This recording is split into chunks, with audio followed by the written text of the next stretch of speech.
Interprétation anglais, français ou espagnol.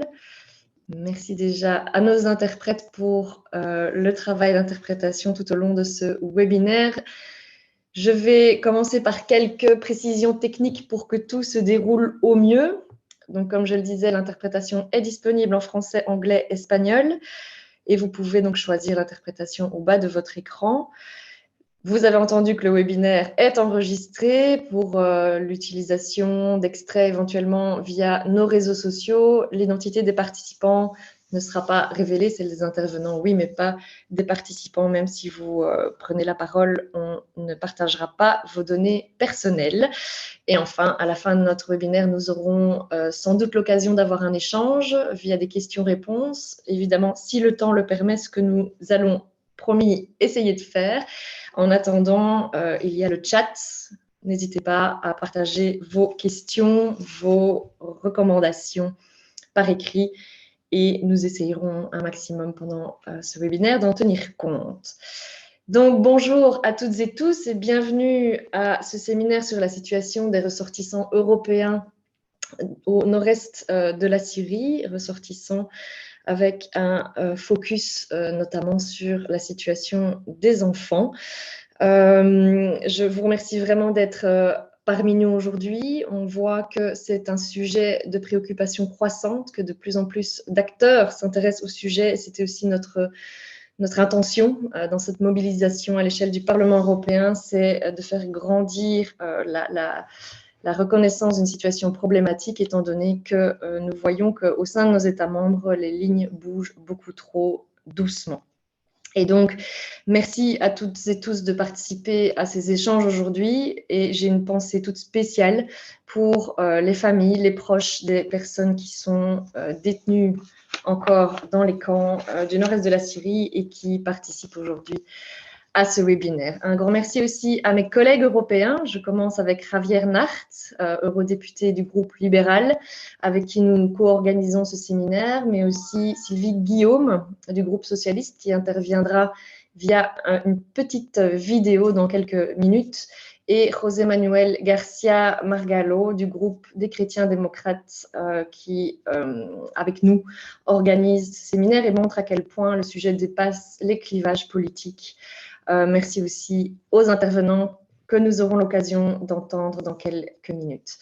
Alors, vous savez qu'il y a 3 ans, en mars 2019, Daesh perdait le contrôle de la ville de Baghouz en Syrie et que c'est à ce moment-là qu'ont commencé les détentions de ressortissants européens et de leurs enfants dans les camps du nord-est de la Syrie sous contrôle kurde.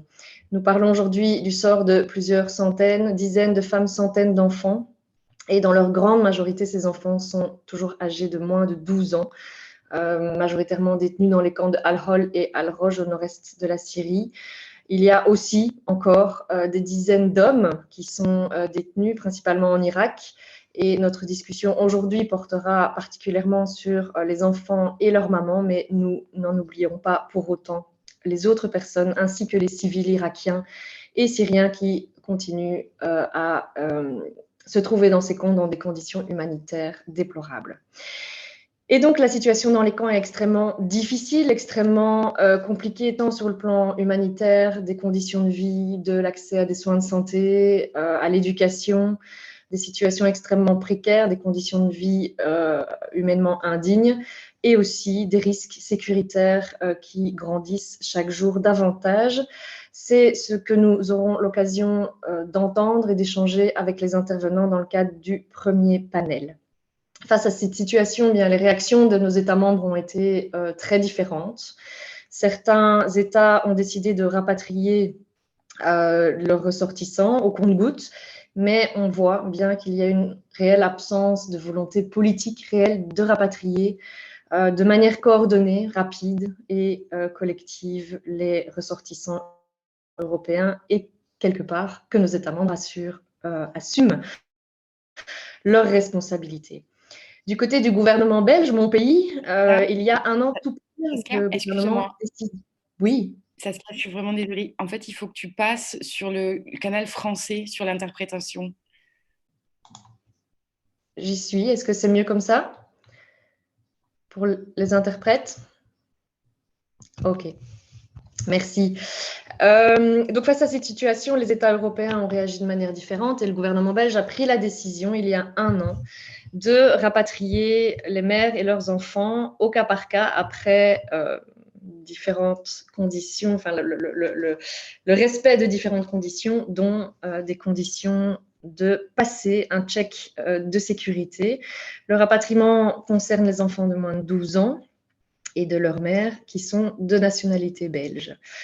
Depuis lors, plusieurs femmes avec leurs enfants ont été rapatriées en juillet dernier, mais seule une partie d'entre eux l'ont été, et donc nous comptons encore des enfants et des mamans sur place. Donc évidemment, cette annonce du premier rapatriement a été accueillie avec beaucoup de soulagement, et que depuis lors, les choses ont continué à bouger en Europe, mais à nouveau trop lentement et pas de manière coordonnée. Nous restons vigilants et donc c'est aussi pour ça que nous organisons ce webinaire aujourd'hui. Il nous semble vraiment crucial de continuer à en parler et de mettre la pression sur nos États membres pour organiser le rapatriement. C'est pourquoi nous reviendrons sur la situation belge avec Bernard De Vos, mais aussi la situation espagnole, suédoise et française avec nos intervenants du second panel. Au niveau du Parlement européen, en 2 mots, vous savez aussi que nous avons à 2 reprises, au travers de résolutions, plaidé pour le rapatriement des enfants présents sur zone, en tenant compte de leur situation familiale. Et nombreux sont les appels depuis le début des différents secteurs judiciaires, experts sécuritaires, services d'aide à la jeunesse et à l'enfance, aux associations de protection des droits humains, qui plaide pour un rapatriement rapide et ordonné de tous les ressortissants européens. Et donc, plus récemment, c'est le Comité des droits de l'enfant de l'ONU qui a confirmé les obligations de nos États membres d'origine envers les enfants détenus en Syrie en prenant, je cite, les mesures positives et urgentes agissant de bonne foi pour effectuer le rapatriement des enfants victimes. Donc, nous attendons également la décision de la Cour européenne des droits de l'homme sur la France qui, nous l'espérons, ouvrira la porte au rapatriement de toutes les personnes qui sont encore sur place. J'en profite aussi pour saluer le travail de tous les acteurs de terrain qui organisent l'accueil, l'accompagnement des enfants et des mères et qui assurent leur accompagnement au sein des États membres, avec un retour qui, pour moi, redonne le sourire, c'est d'entendre que les enfants n'ont qu'une seule aspiration, c'est de revenir à leur vie d'enfant dans un monde en paix, dans un monde apaisé. Ce webinaire est l'occasion de mettre nos savoirs en commun pour faire un état des lieux de la situation actuelle, de la situation des citoyens, des citoyennes dans les camps, de présenter l'évolution des politiques de rapatriement et de mettre en avant les bonnes pratiques. Donc, je remercie d'ores et déjà et à nouveau les intervenants et intervenantes de nos deux panels pour leurs précieux apports. Nous allons, sans plus attendre, écouter un court extrait vidéo de Sylvie Guillaume, notre collègue députée européenne française, qui ne pouvait pas être avec nous aujourd'hui, mais qui souhaitait adresser le message que nous allons entendre à l'instant. Et ensuite, c'est Javier Nart, eurodéputé également avec nous, qui modérera le premier panel d'intervenants. Bon webinaire à toutes et tous.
Bueno, buenos días a todo el mundo.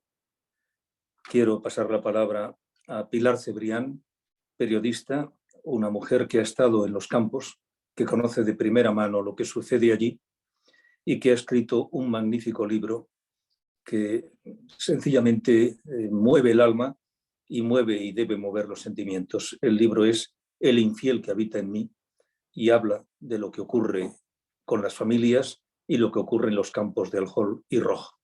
Doy la palabra a Pilar Cebrián.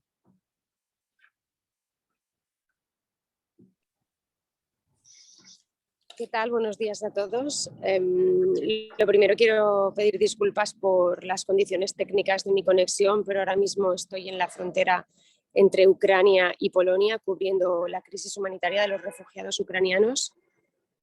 Pero de lo que vamos a hablar hoy, lo que estamos hablando en este webinar, es otra crisis humanitaria que está mucho menos cubierta por los medios, se conoce mucho menos, pero en la que también hay sufrimiento de miles de mujeres y de niños que están viviendo desde hace años en unas condiciones inhumanas, sin acceso a ningún bien ni a ningún derecho básico. Como bien ha comentado Javier, yo he escrito un libro sobre las condiciones en las que están viviendo tanto las mujeres como los niños, no solamente en los campamentos de detención de yihadistas en Siria, sino también he podido estar con ellos en los centros de detención en Bagdad, en Irak, que es algo que se conoce poco, pero que también necesita una atención especial. Y me gustaría, porque ese es mi trabajo, yo me dedico a trasladar la situación, lo que yo veo, a dar a conocer una situación que no es conocida. Y quiero comentaros brevemente cómo son esos campamentos de detención en los que viven tantas mujeres y tantos niños, miles de ellos, como ya sabemos, europeos. Estamos hablando, sin ningún tipo de duda, de campos de concentración, que muchos de ellos están ubicados en campos de extracción de petróleo crudo, donde discurren deshilachadas tiendas de campaña que están levantadas sobre suelos embarrados. Son campamentos que están rodeados de verjas con alambre de espino, como si fueran barrotes de una cárcel, de un centro penitenciario, pero dentro de ahí juegan niños, incluso a muchos metros de distancia de ese campamento. Mientras te acercas por la carretera puedes escucharles jugar. Puedes verles en cuanto te acercas cómo corren entre el barro y entre las bolsas de plásticos. Hay que tener en cuenta que son niños que nunca han abierto un libro, que no han aprendido a leer y a escribir, y que son niños que apenas comen fruta, que no saben lo que es la verdura, que casi nunca han comido carne y, por supuesto, en su vida han probado el pescado, ya que la única comida que se distribuye en estos campamentos es una caja que contiene generalmente legumbres, una bolsa de arroz, de garbanzo, también de bulgur, aceite, azúcar y sal. Muchos de estos niños no recuerdan otra cosa en sus vidas que lo que han vivido en estos campamentos, porque nacieron en Siria bajo el yugo de una organización terrorista y su infancia ha empezado en estos campos de concentración. Estos niños, todos un frágil estado de salud, se ponen enfermos de enfermedades que ellos desconocen. Por ejemplo, cuando alguien tiene fiebre, ellos lo llaman la juma, que significa fiebre en árabe, y en los campamentos les dan o bien paracetamol o bien ibuprofeno, que es lo único que se les dispensa, pero no hay ningún médico que diagnostique cuál es su estado de salud y los motivos por los que ellos tienen en ocasiones estas enfermedades. Hemos visto niños que han estado han estado meses incapaces de levantarse del suelo, que no han podido andar, sin saber muy bien cuáles eran las causas. Las madres en ocasiones piensan que es por el shock traumático que han sufrido a principios de 2019, cuando abandonaron el cerco bélico de Bagús. También hemos visto niños con el cuerpo totalmente abrasado por el aceite hirviendo, que se han quemado porque corren cerca de las cocinas y tienen el cuerpo con quemaduras de tercer grado. Las españolas Yolanda Martínez y Luna Fernández, que son fundamentalmente las yihadistas españolas que han sido identificadas en el campamento de Al-Hol y que habitan estos campamentos, ellas son las que nos cuentan muchas veces los problemas de salud que están teniendo. De hecho, hace unos pocos días que Yolanda, que tiene 36 años, ha tenido que abandonar el campamento para ser ingresada en el hospital de la ciudad de Hasaka porque tiene problemas en el corazón, pero desconocemos si esto puede tener una implicación a largo plazo y mientras tanto sus 4 hijos se han tenido que quedar solos en el campamento. Y desde luego que lo que estamos viendo los periodistas es que la situación en estos campamentos sin duda es un castigo del resto del mundo para que no puedan volver a regresar a sus países y que sin ninguna duda es un castigo por haberse unido a una organización terrorista. Pero de la manera que sobre todo son castigadas estas mujeres y bueno, incluso las que están también allí o incluso también los hombres, es con que sus hijos no puedan tener ningún derecho ni tampoco acceso a la educación, a la libertad, a la tranquilidad y a la salud. Es decir, sus hijos están siendo utilizados, los niños que habitan estos campamentos, como para que las mujeres reciban ese castigo por haberse unido al Estado Islámico. Y estos niños de los que estamos hablando más de 1000 niños de nacionalidades de la Unión Europea. Como estamos diciendo, son europeos, tienen derecho, porque portan la nacionalidad, a vivir en España, en Francia, en Alemania y habitar un estado de paz. La vida de estos niños podría ser muy diferente, podría ser la ciudadanía la que se encargase de ofrecerle estos derechos de los que están siendo privados, pero la gran pregunta que nos hacemos todos es por qué estos niños siguen ahí encerrados y no se les permite una repatriación para que vuelvan, por ejemplo, a España. Pues las conclusiones que tenemos los que hemos estado trabajando este tema es que las causas son simplemente políticas, lo sabemos todos. Los líderes no quieren ensuciar su imagen y ser recordados como los líderes que repatriaron a los yihadistas, temen que bajen sus índices de popularidad y ese es el motivo de la inacción de los gobiernos de la Unión Europea, que prefieren que estos niños crezcan como personas ignorantes, pobres, desgraciados, que luego pasen a convertirse en yihadistas, porque estos niños llevan ya casi 3 años conviviendo en un entorno idéntico al que se vivía en el califato del Estado Islámico, donde las proclamas que se escuchan son antioccidentales, donde se sigue hablando del Estado Islámico y se sigue idealizando un mundo gobernado por la Sharia. Y sin ninguna duda, el hecho de que estos niños permanezcan allí es no solamente un desastre humanitario, sino también la peor estrategia de seguridad que puede tener la Unión Europea.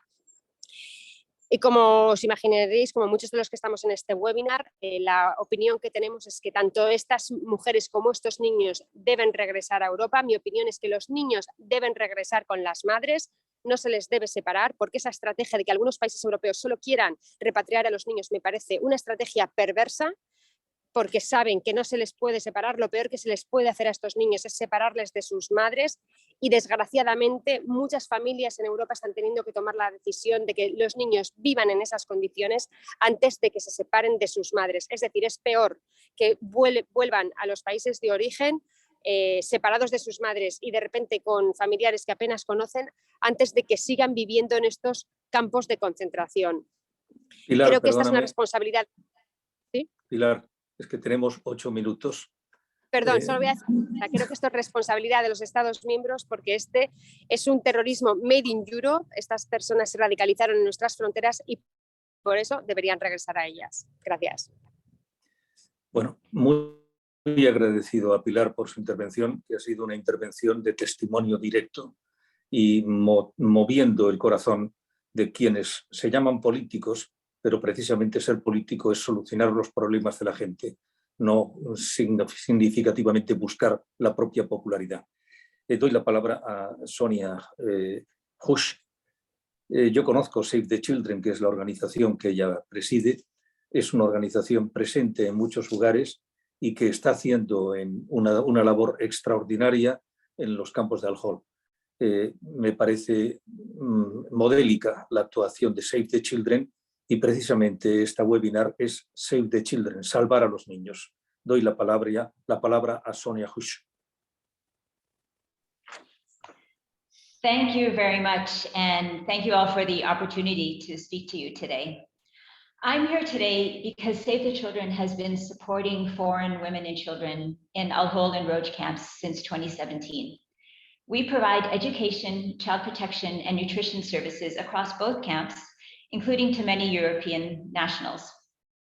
Let me start, though, by telling you about Reem, a 12-year-old girl from Tunisia, who lives in the annex of Al Hol, which is where the foreign women and children live. Reem's father brought her to Syria without her mother, but he was killed in Raqqa.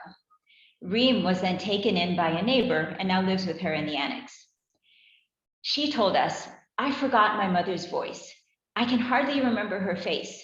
Sometimes I look at my face in the mirror and I wonder if I look like her. I remember my mother liked jasmine a lot. I wish I could grow jasmine here, because maybe one day my mother will come to the camp to look for me and my jasmine will draw her attention." Al Hol and Roj are no places for children to grow up. The camps are overcrowded and lack adequate services. In Al Hol especially, there are high levels of tension and violence, which have continued to grow because people don't see any pathway out. Children see and experience violence on a regular basis. Last month in the annex, a child was shot to death and 2 more children were critically injured when security forces fired into a crowd after a tent caught fire. Foreign children are not permitted to leave Al Hol and Roj camps except under rare circumstances. For example, if children need emergency medical treatment that is not available in the clinics in the camps, they may be referred to nearby hospitals and permitted to go for treatment, but only without their mothers. Many children face health issues that simply cannot be treated anywhere in Northeast Syria due to the degradation of the healthcare system 11 years into the conflict. I met a 14-year-old French girl who has been referred to a treatment to a hospital in a nearby city at least 3 times. Each time, the doctors just sent her back to the camp, saying they simply don't have the resources or equipment needed to treat her. So she lies on her back in her tent with an open wound 24 hours a day, miserable and with nothing to look forward to.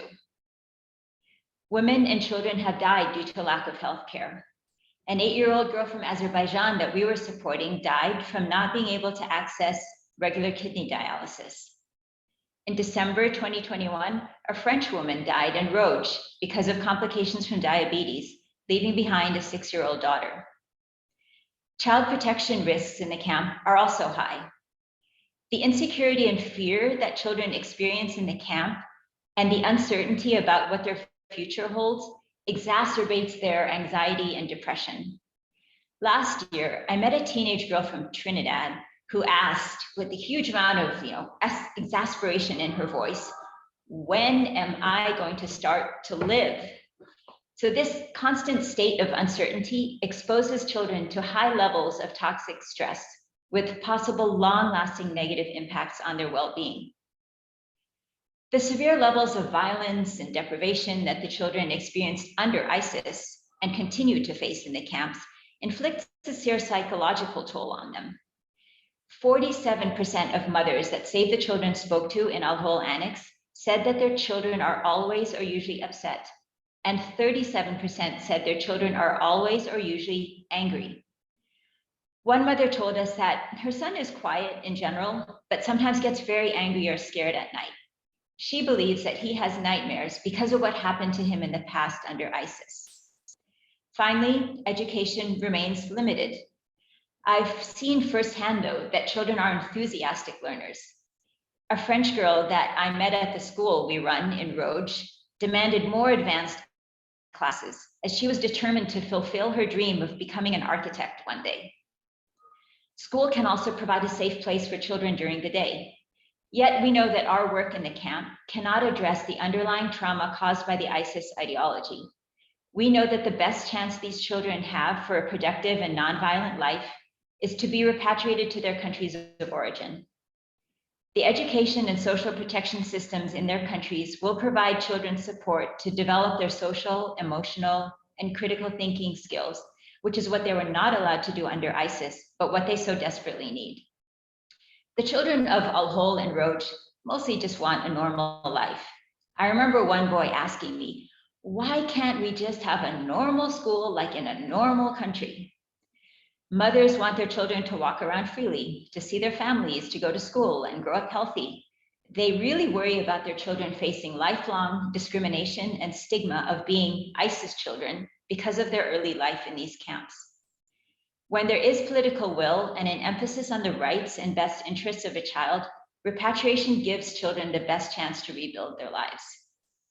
Since 2017, more than 1,200 children have been returned home, but there are still more than 7,000 children waiting to go home. We have seen some welcome efforts from European states such as Finland, Denmark, and Germany to repatriate nationals. However, EU states in general are lagging. Progress is still too slow.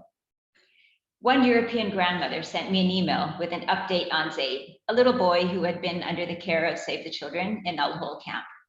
Zaid was repatriated in 2019. So she told us that Zaid is doing very well. He's going to school, he has joined a football team, is getting psychological support, and that he loves his little cat, Jimmy.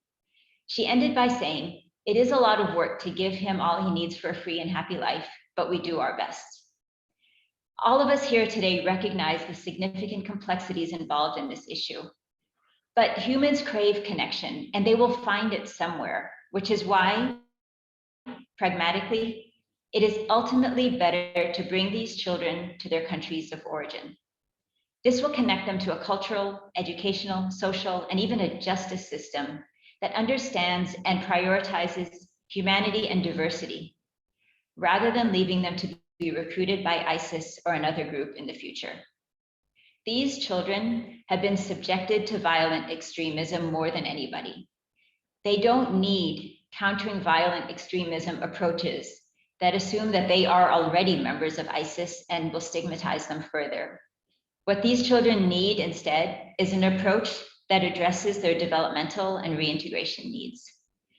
We must also keep in mind that the context in Northeast Syria keeps evolving. The attack on Buran prison in January this year exposed the deep risks that exist for children the longer that states abandon them in Northeast Syria. There is no perfect time to initiate action. Finally, away from all the discussions of duty bearing and legal responsibility, we need to remember our own humanity. These children can become architects, doctors, and musicians if we give them a chance. We must not punish them for what their parents have done, first and foremost, to them. I'd like to conclude by thanking the European Parliament, in particular Saskia Brickmont, for keeping this issue on the agenda. Thank you.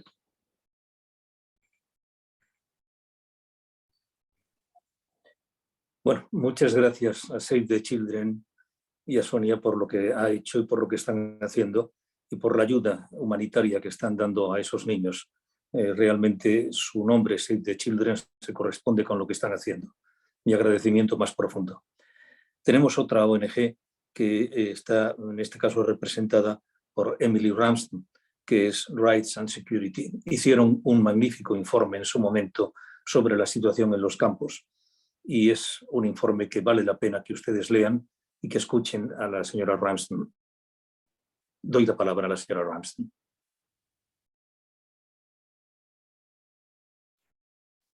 Thank you, Javier, and thank you also to Pilar and Sonia for your powerful accounts of conditions in the camps. It's absolutely horrifying to be reminded of the dire conditions that people are still living in, and also of the fact that those suffering are overwhelmingly young children. At Rights and Security International, we've been monitoring and documenting the situation in the camps since 2019. And we've published 2 reports, as Javier mentioned, one entitled Europe's Guantanamo and the other entitled Abandoned to Torture. And I'll post these in the chat shortly. In February 2020, a researcher for RSI visited the camps and gathered testimony from European women living there. Since then, we've kept in touch with humanitarian organizations working on the ground, and we've been aided enormously in our understanding of the ongoing situation in the camps by reports from organizations, including Save the Children, and from journalists like Pilar. In the short time I have this morning, I'm hoping to build on what Pilar and Sonia have already said and provide the human rights and child rights case for repatriation. In doing so, I'll address 3 of RSI's key findings. First, that conditions in the camp violate at least 2 of the most fundamental human rights connected with survival: the right to life and the right to be free from cruel, inhuman, and degrading treatment and torture. Second, that those EU member states who have refused or failed to repatriate their nationals may be doing so on the basis of discrimination. And third, that those EU member states who are repatriating children, but without their mothers or primary caregivers, may be violating those children's rights. And just to note here that at least two of the first of RSI's concerns do apply not just to third country women and children in the camps, but also to all EU member state nationals, including men who are abandoned in northeast Syria. And as Saskia said earlier, also to Iraqi and Syrian nationals detained in the camps. I'll turn first to RSI's finding that by failing or refusing to repatriate nationals, EU member states are abandoning their children and women in torturous conditions and to a risk of death. I won't repeat the horrifying conditions already described by Pilar and Sonia. Sonia has already spoken about the high numbers of tragic deaths of children, deaths which in most cases resulted from illnesses and injuries that were entirely preventable and treatable, and also the psychological toll that women and children are experiencing of not knowing whether and how this situation will end. Again, I just want to emphasize that the overwhelming majority of people facing the conditions described by Sonia and Pilar are children. Most are under 12 and many are under 5. Domestic courts, including courts in Belgium and Germany, as well as a very recent decision from the UN Child Rights Committee, which Saskia mentioned earlier, have found that these conditions reach the level of cruel, inhuman, and degrading treatment, the prohibition of which is a fundamental right under international law. In RSI's view, the cumulative effects of these conditions, combined with their prolonged nature, also rise to the higher threshold of torture, which is defined in leading international treaties as an act which inflicts severe pain or suffering, whether physical or mental. And this is a finding that UN experts have also supported. The prohibition on cruel, inhuman, and degrading treatment and torture and the right to life are fundamental and absolute. It is a foundational rule of international law that no one should be subjected to torture or mistreatment, no matter what they are alleged or suspected to have done. As Sylvie said, some states have tried to claim that they are under no legal duty under international human rights law to repatriate their nationals. Leaving aside this point, which as some of you may know is currently being litigated in the European Court of Human Rights, there is nothing in international law to stop EU member states from repatriating children and women, whether or not there is a positive legal duty to act. Thus, by refusing or failing to repatriate their nationals, when we and they both know that they could do so, those EU member states are abandoning children and women in conditions where they are experiencing cruel, inhuman, and degrading treatment, serious threats to their lives, and in our view, also torture. I'll turn now to RSI's second concern, that EU member states who have refused or failed to repatriate their nationals may be doing so on the basis of xenophobic, Islamophobic, or gendered assumptions about those individuals. It's important to remember that the detention of children and women in the camps is not pursuant to any sentence imposed by an independent court following a fair trial. And most of the women and children have never had access to a court to challenge their ongoing detention. In addition, the authorities holding the children and women have repeatedly called on home countries, including EU member states, to take back their nationals. If EU member states are not basing their decision to leave women and children in the camps on the basis of any court order following a criminal conviction, then what are they basing the decision on?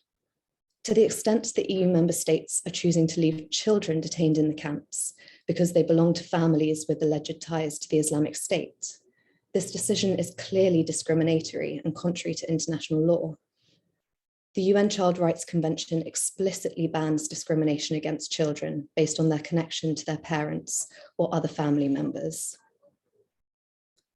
So far as the women are concerned, a number of EU member states have stated concerns about the so-called dangerousness of women in the camps. But in many cases, this dangerousness appears to be presumed rather than proven. Given wider concerns around Islamophobia in a number of EU member states, and the seemingly disparate treatment of women and children in the camps compared to women and children in other emergency situations, it's important to question whether these assumptions may be based on xenophobic or Islamophobic stereotypes. In addition, if women are being deemed dangerous purely on the basis of their presumed family relationships with male alleged Islamic State members, this may also amount to gender discrimination. The UN Special Rapporteur on Countering Terrorism has noted that it would be discriminatory to put women in a category on the basis of their husbands or male family members' beliefs. No one should be abandoned to torture and death because of a xenophobic, Islamophobic, or gendered stereotype. To ensure that this does not happen, women and children should be repatriated from the camps, and EU member states must ensure that the right to a fair trial is respected. The final point I'd like to make is the serious concern we have about some EU member states repatriating children without their mothers or primary caregivers. We're concerned that this separation may be incredibly harmful for those children, especially given the trauma they've experienced prior to and during their time in the camps.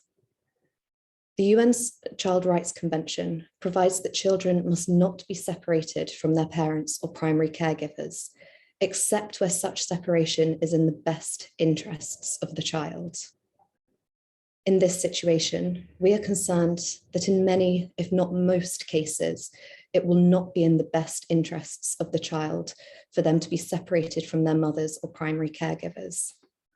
That's because of the bond that exists between the children and women, and the fact that the women are potentially the only stabilizing presence the children have had in the camps. We've read reports from medical professionals that have found that separating children from their parents can have a severe and permanent impact on children's physical and psychological development, and that this is often exacerbated where those children have experienced trauma. The UN Child Rights Committee has stated that separations should only take place where there are no less intrusive measures that could be taken to protect the child. And in this situation, a far less intrusive measure would be to bring back mothers and primary caregivers with the children. Finally, to summarize very briefly, we call on EU member states to take all necessary steps to secure the repatriation of their children and women, and to ensure that children are not separated. Estás fuera de término. Trata de concluir, por favor. Sure. Gracias. So finally, to summarize, we call on all EU member states to take all necessary steps to secure the repatriation of their children and women, and to ensure that children are not separated from their mothers or primary caregivers in doing so. Thank you, and I'll hand over to Javier.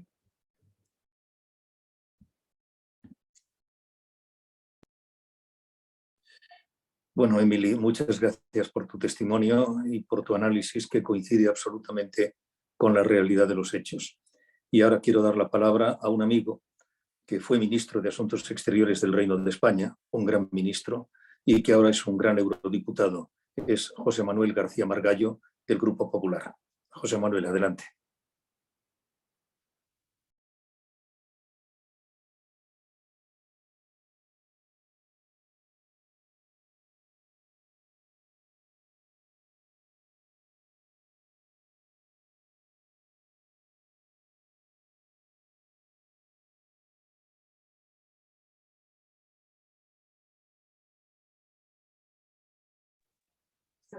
No sé si José Manuel es capaz ahora de conectarse.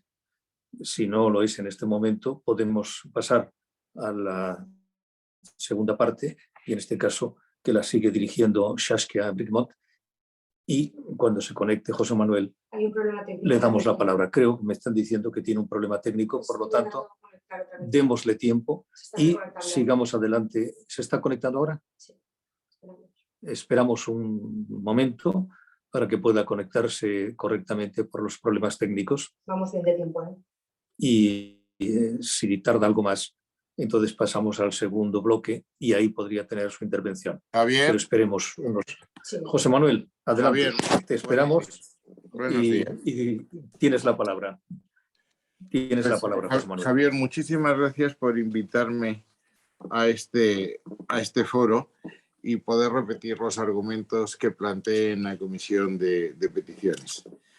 A ti como a mí, como espero que a todos los diputados españoles, nos ha preocupado desde hace tiempo la situación de madres, ciudadanas españolas y de sus hijos que están hacinados en dos campos, en Al-Hol y Al-Roj, en condiciones realmente infrahumanas. Como puso de relieve la resolución del Parlamento Europeo de 11 de marzo de 2021, están expuestos a temperaturas muy bajas en invierno, muy altas en verano, carecen de atención médica, carecen de la alimentación debida, están expuestos a la violencia y lo que debe preocuparnos sobremanera a la radicalización y al adoctrinamiento por parte de los radicales islámicos. Nosotros en esa petición recordábamos los preceptos legales que nos obligan y que están siendo claramente infringidos. Recordábamos el artículo 24 de la Carta de los Derechos Fundamentales de la Unión Europea, que habla de la protección a los niños en cuanto lo que se refiere a los cuidados necesarios para su bienestar, y proclama que el interés del niño tiene que tener carácter primordial. El artículo 3 del Tratado de la Unión Europea encomienda a todos los órganos de la Unión la protección de los ciudadanos europeos, y estos niños lo son. Y la Constitución española, el artículo 39, habla también de una protección para los niños de acuerdo con las prescripciones internacionales. Por eso, en la Comisión de Peticiones, yo terminaba mi intervención pidiendo a la Comisión y pidiendo a los gobiernos europeos que hagan todo lo que esté en su mano y más allá para intentar repatriar a estos niños que ninguna culpa tienen de cuál haya sido el comportamiento de sus padres, extendiendo esta petición de repatriación también a las madres, ciudadanas españolas y por tanto ciudadanas europeas. Es todo lo que todo lo que pedimos, que es muy corto en la exposición, pero muy serio y muy profundo en lo que se refiere al porvenir de estos menores, que es lo que nos debe preocupar en estos momentos. Muchas gracias, José Manuel, por tu intervención y por tu ayuda y por tu sentido humano, corazón y enorme también sentido político. Eres un político con corazón muy grande y te lo agradezco profundamente. Saskia, ahora eres tú la que sigues moderando el debate. Sí, muchas gracias Javier y José Manuel por tu mensaje. Je reviens au français désormais. Nous allons maintenant enchaîner avec le deuxième panel de ce webinaire avec nos intervenants. Nous allons faire le point sur l'état d'avancement et l'état des rapatriements et les contextes politiques dans quelques États membres que nous avons sélectionnés, la Belgique, l'Espagne, la Suède et la France. Je vais commencer par donner la parole à Bernard De Vos. Bernard est délégué général aux droits de l'enfant en Belgique. Avec ses équipes, ils sont extrêmement actifs depuis le début de cette situation pour assurer le rapatriement des enfants et de leurs mamans, et notamment sur la manière dont ces rapatriements doivent avoir lieu. Bernard, un grand merci pour ta participation, une fois de plus. Je te laisse la parole pour 8 minutes. Essayons de respecter le timing, 8 minutes chacune, pour pouvoir ensuite donner de la place aux questions-réponses. Merci Saskia, merci à toute ton équipe de rester très vigilant sur cette question qui effectivement est inscrite au cœur de mon institution depuis bien avant les premiers rapatriements. Ça fait 10 ans que je m'intéresse à la situation de ce qui peut se passer en Syrie, notamment avec le départ des adolescents. J'ai tenté, avec une série d'autres acteurs, de faire en sorte que ces jeunes ne partent pas, évidemment, pour le djihad et ne soient pas dans les situations délicates qu'on connaît aujourd'hui. Et puis, ce sont souvent des enfants de ces jeunes garçons, jeunes filles, auxquels on s'intéresse depuis 2017. Donc, c'est une longue histoire. Il y a beaucoup de choses qui ont été dites, mais je vais faire une intervention très courte. Je promets que je resterai dans les 8 minutes. Si tu vois que je dépasse, tu me fais un petit signe 1 minute avant. Merci. En 4 points. Un petit point sur la situation des retours. Un deuxième point sur les questions qui restent, justement ce qui reste encore à faire en matière de retour. Un petit point sur le comité des droits de l'enfant et un dernier sur la question de la prise en charge actuelle en Belgique. Alors, le premier, c'est rappeler que moi, j'ai eu l'occasion d'aller en juin 2019 visiter les camps et on est revenu déjà avec, enfin, au même moment, en tous les cas, avec notre aide sur place, l'État a rapatrié 6 enfants orphelins ou qui étaient en tout cas considérés comme sans parents sur place.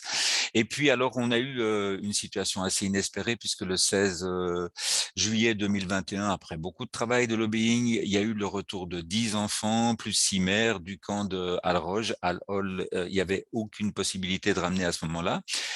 Toutes les mères ne sont pas rentrées. Il reste encore 28 enfants selon les derniers décomptes, mais vous savez que ces décomptes sont malheureusement extrêmement fragiles parce que parfois on découvre des enfants qui n'étaient pas dans tel camp, etc. Donc il y a eu, on a entendu à plusieurs reprises et j'ai vu dans les commentaires que plusieurs d'entre nous considèrent effectivement que c'est bien de camp de détention et c'est bien de ça qu'il s'agit.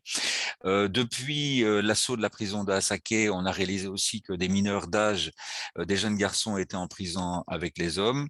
Il y a donc clairement un danger de mort, un danger immédiat. Et donc, souvent, on m'a reproché de m'intéresser trop à cette situation très loin finalement de la Belgique et qui ne concerne que quelques enfants qui ne sont simplement réputés belges puisqu'ils n'ont jamais été inscrits sur des registres nationaux. Et je dis souvent que dans toutes mes missions, il ne m'est jamais arrivé de m'intéresser à des enfants qui étaient en danger de mort. Et la preuve, c'est qu'au moins 5 enfants réputés belges sont décédés depuis le début de notre intérêt pour ces enfants-là. Il reste alors, c'est le deuxième point déjà, la question évidemment des rapatriements d'urgence. Il faut ramener tous les enfants qui restent. Alors, pour toute une série de raisons, vous savez que dans un premier temps, nous, on n'a pas été très entendus, puisque quand on parlait sur de l'importance du retour sur des questions humaines, humanitaires, ou bien de respect de nos engagements internationaux, on a été un peu renvoyés dans les cordes. À partir du moment où une série d'acteurs ont estimé que pour des raisons sécuritaires et d'exercice de la justice, il fallait vraiment essayer de ramener ces enfants et ces mères, évidemment, il y a des choses qui ont bougé, mais il reste quand même que aujourd'hui, il faut, il y a encore, je le disais tout à l'heure, beaucoup d'enfants et quelques mères, et qu'il faut les faire rentrer au plus rapidement possible, avec sans doute une action coordonnée au niveau de l'Europe. J'ai dit à plusieurs fois combien c'était surréaliste de voir que de chaque pays européen, il y a un avion qui part avec des agents, avec des fixeurs sur place. Ça coûte beaucoup d'argent, c'est très compliqué à organiser. Donc, je pense qu'on devrait avoir une meilleure coordination au niveau européen. C'est un sujet qu'on a déjà débattu régulièrement. Puisque je suis, tu l'as dit, défenseur des enfants, je suis évidemment très intéressé à ce que peut dire le Comité des droits de l'enfant de Genève. Je rappelle quand même que le 23 février 22, donc tout récemment, le comité a estimé que la France était coupable de violation des droits des enfants, des droits fondamentaux des enfants, avec une détention illégale et arbitraire. C'est la première fois que le Comité des droits de l'enfant prend un avis aussi dur, aussi clair, et donc il estime cet avis estime lui aussi que la seule solution, c'est le rapatriement des enfants et des mères. Donc, je le signale parce que, évidemment, c'est un peu, mais j'ai pas envie de dire mes amis, mais enfin, c'est le comité qui défend les droits de l'enfant. Et je termine déjà, Saskia. Donc, tu vois, je serai normalement dans les 8 minutes sur la question de la prise en charge. Je voulais dire que chez nous, en Belgique, objectivement, il y a eu quand même de gros efforts qui ont été mis en place pour que ces enfants soient accueillis et ces mères soient accueillies très sérieusement sérieusement et avec beaucoup de, j'ai envie de dire, de compétences des différents services, alors qu'au départ, il y avait clairement de la frilosité et des peurs de services sociaux à prendre en charge ses mères et ses enfants. Donc tout ça se fait vraiment au cas par cas, mais ce n'est pas un secret de dire que certaines mères qui avaient été condamnées par contumace à 4 ou 5 ans de prison ont déjà été libérées, soit avec un bracelet électronique, soit pas même, avec un suivi toujours très attentif. Donc c'est bien l'idée de dire que on a quand même décidé de passer le pas et de sortir des craintes parfois déraisonnables et de faire en sorte de faire un pari, entre guillemets, sur ces femmes et sur ces enfants. Donc les professionnels sont prêts. On a réalisé avec nos amis du CAPREV, qui est le service qui travaille sur les questions de radicalisation violente, une espèce de vademecum assez complet que vous trouvez sur notre site internet DGDE. Enfin, vous tapez délégué général de l'enfant, vous arrivez dessus parce que l'adresse est compliquée. Mais donc c'est un outil, à mon avis, qui pourrait être utile pour d'autres pays qui s'intéressent à cette question-là. Je voulais simplement témoigner que les enfants qui sont rentrés et qui qu'on suit de près ont une scolarité finalement assez rapide. Leur réintégration se passe relativement facilement. On a l'exemple d'une petite gamine qui n'avait plus été à l'école depuis une éternité, qui a réussi son diplôme de fondamental de manière assez rapide. Une autre plus âgée qui était dans les camps depuis 6 ans, qui a rattrapé 5 ou 6 années en une seule année. Donc vraiment, il y a plein de compétences. Ce sont des enfants qui sont endurants, même s'il reste évidemment des besoins spécifiques pour travailler sur les traumas à court terme, à moyen terme et à long terme. Et puis en fait, je termine déjà avec deux petites remarques. Il y a évidemment des enjeux d'identité. Alors c'est d'abord clairement l'identité, j'ai envie de dire administrative. Ces enfants n'ont pas été enregistrés. Comment les enregistrer? Comment faire en sorte qu'ils deviennent complètement légaux en Belgique? C'est pas aussi évident qu'il n'y paraît parce que c'est compliqué. Il n'y a pas d'acte de naissance, etc. Et puis c'est aussi une identité narrative. C'est l'idée de se dire voilà, qu'est-ce qu'on dit de mon histoire? Qu'est-ce qu'on fait avec cette histoire-là? Et dans cette question, c'est aussi la question des copains.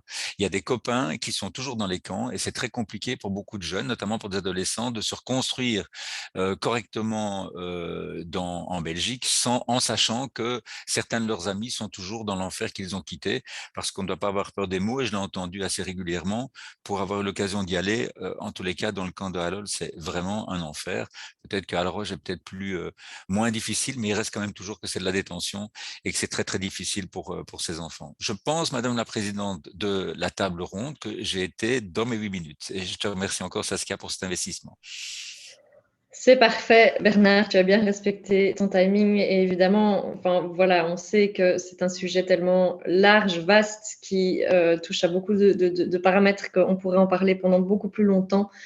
Et je te remercie pour ça et pour ton et votre engagement aussi continu sur la question qui malheureusement attire encore trop peu d'attention médiatique, politique, pour que les choses bougent radicalement, dirons-nous. Et donc, malgré les airs zen, nous partageons une colère commune face à ce dossier qui continue à nous mobiliser. Je passe directement la parole à José Luis Lazo. José Luis est avocat en Espagne et représente de nombreuses familles espagnoles dont les enfants et petits-enfants sont détenus en Syrie.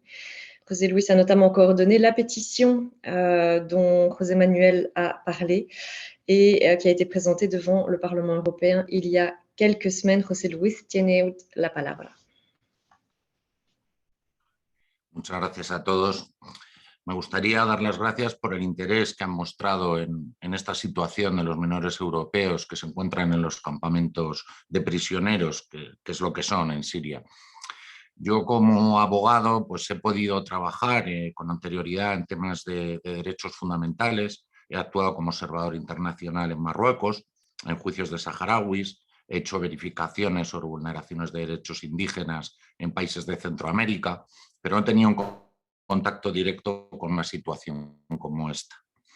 Luis Martínez, uno de los peticionarios, era cliente mío desde hace años y bueno, me comentó la situación de que su hija, cosa que yo desconocía, se había ido a Siria hacía unos años con su marido y con un niño.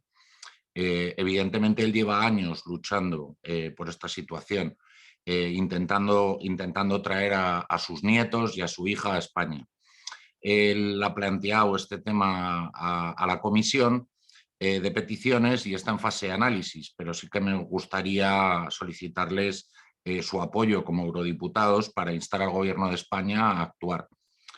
Es muy fácil empatizar, siendo padre, con el dolor que este hombre tenía, desconociendo la situación en la que se encontraban sus nietos y su hija en un país en guerra.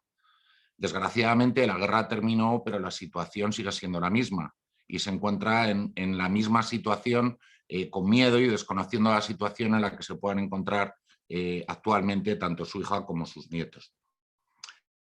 Cuando tuvimos conocimiento de que se encontraban junto a otras ciudadanas españolas presas en el campamento de Al-Hol, pues nos reunimos, nos pusimos en contacto las familias afectadas y actuamos en primer lugar poniendo estos hechos en conocimiento de la Fiscalía, que es quien está obligada en España a velar por los menores, y igualmente con el Ministerio de Asuntos Exteriores.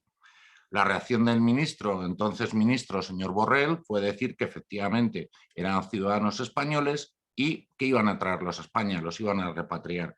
Posteriormente, como saben, dejó su cargo y desde entonces no ha habido ningún tipo de reacción. Lo que se nos ha comentado por el Ministerio de Asuntos Exteriores es que no ha habido ninguna orden ejecutiva para traerlos.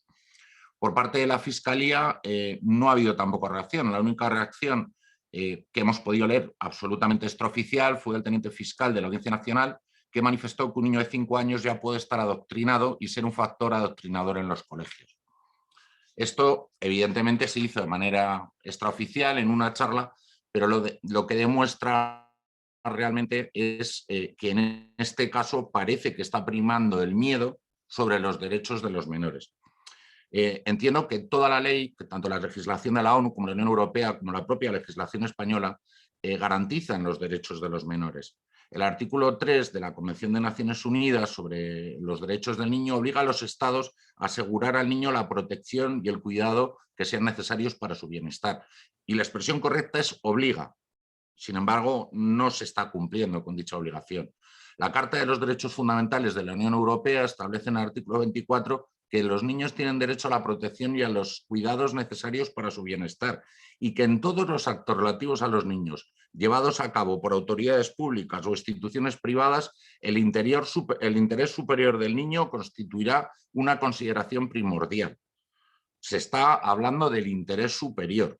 En España, el artículo 2.4 de la Ley de Protección Jurídica del Menor va más allá y establece que en caso de que no puedan respetarse todos los intereses legítimos concurrentes, deberá primar el interés superior del menor sobre cualquier otro interés legítimo que pudiera concurrir.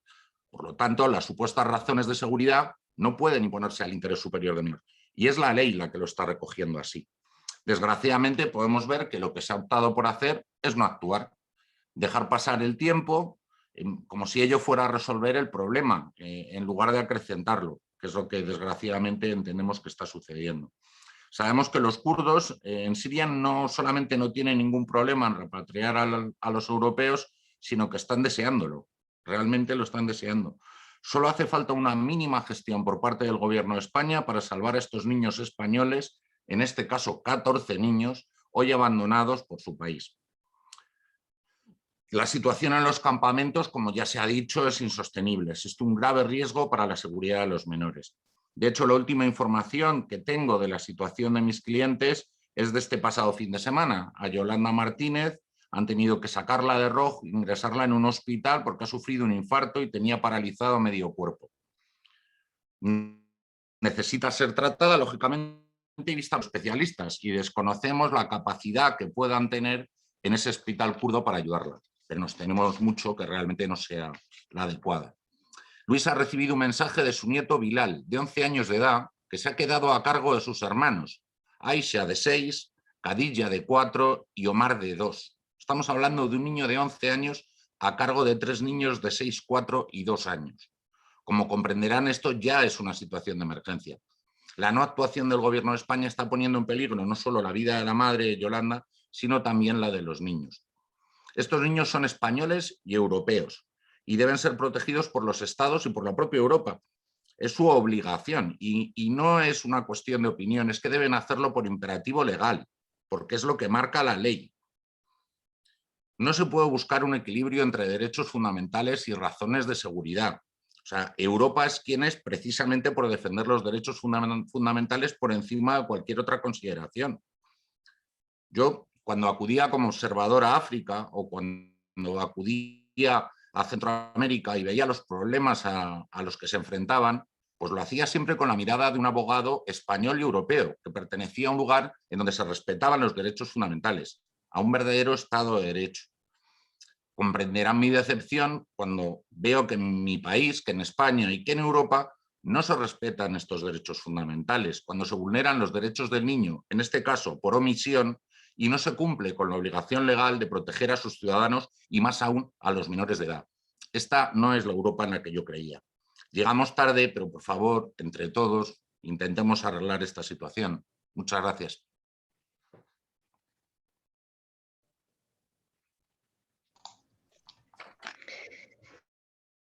Merci beaucoup, Maître Lazo. Nous partageons évidemment vos arguments et effectivement, les États membres ont la responsabilité et l'obligation légale de rapatrier et d'assurer la sécurité de leurs ressortissants. C'est la loi.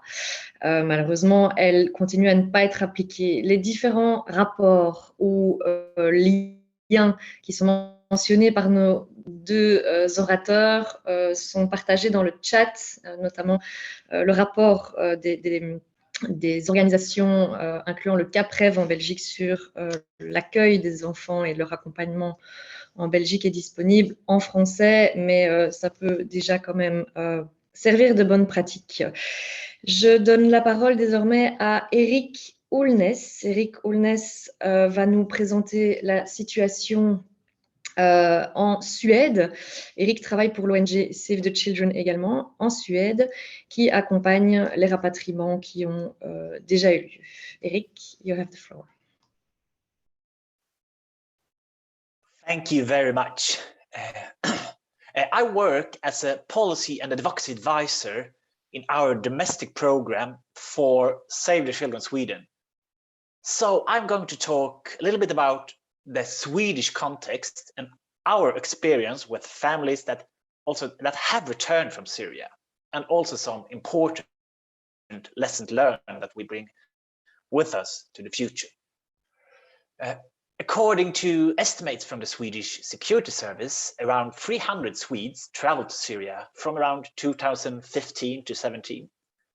This is one of the highest numbers per capita in the European Union. Later on in the camps in northeast Syria, around 40 children, we don't know the exact number, and the mothers were Swedish. So how did we work with this in Sweden? In 2017, we started a support line. That was a national support line of radicalization. The aim for the line was to provide professional support and counseling to family members and other important adults and relatives who were concerned about the young family members regarding radicalization or hateful, violent, or extremist views.